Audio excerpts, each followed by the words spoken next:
ഇത്രയും മോശപ്പെട്ടൊരു കഥ ഞാൻ എൻ്റെ ജീവിതത്തിൽ കേട്ടിട്ടില്ല. ഒരു റൈറ്ററുടെ മുഖത്തേക്ക് നോക്കി ഒരു പബ്ലിഷർ പറഞ്ഞ വാക്കുകളാണ്.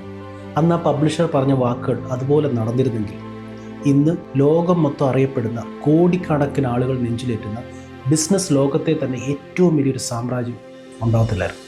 1960s സംഭവം. അന്ന് വളരെ ഫേമസ് ആയിട്ടൊരു കോമിക്സ് കമ്പനി വലിയ തകർച്ചയുടെ വക്കിലെത്തുന്നു.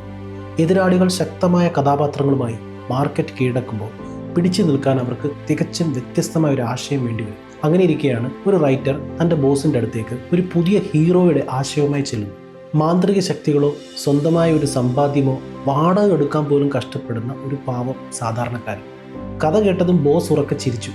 എൻ്റെ ജീവിതത്തിൽ ഞാൻ കേട്ടിട്ടുള്ളതിൽ വെച്ച് ഏറ്റവും മോശപ്പെട്ട കഥയാണ്.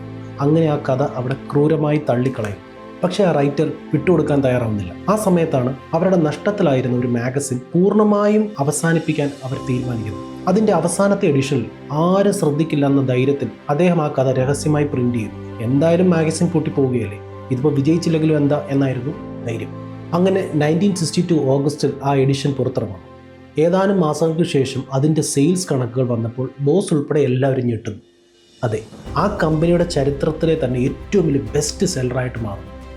വായനക്കാർക്ക് ആവശ്യമുണ്ടായിരുന്നത് തോൽവി അറിയാത്ത സൂപ്പർ ഹീറോസിനെ ആയിരുന്നില്ല, മറിച്ച് സ്വന്തം കഷ്ടപ്പാടുകളും ഉത്തരവാദിത്തങ്ങളും ഒക്കെ ചുമലേറ്റുന്ന നമ്മുടെ കൂട്ടത്തിൽ തന്നെയുള്ള ഒരു സാധാരണക്കാരനെയായിരുന്നു.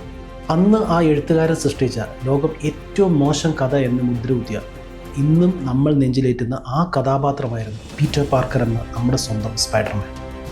ആ റൈറ്റർ സ്റ്റാൻലിയും ആ കമ്പനി മാർവലും.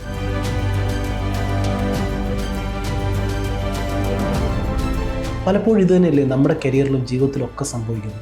നമ്മൾ എന്തെങ്കിലും പുതിയ കാര്യങ്ങൾ ചെയ്യാൻ ഇറങ്ങിത്തിരിക്കുമ്പോൾ, ഒരു പുതിയ കരിയർ കെട്ടിപ്പടുത്താൻ നോക്കുമ്പോൾ ഇതൊക്കെ നടക്കുമോ, ഇതിലും വല്ലത് പഴയ വഴി തന്നെയാണ്, എല്ലാവരും അതല്ലേ ചെയ്യുന്നത്, ആ വഴിക്ക് തന്നെ പോകുന്നതല്ലേ നല്ലത് എന്ന് നമ്മളെ പറഞ്ഞ് നിരുത്സാഹപ്പെടുത്തുമ്പോൾ നമ്മളും ഇതല്ലേ ഓർക്കേണ്ടത്.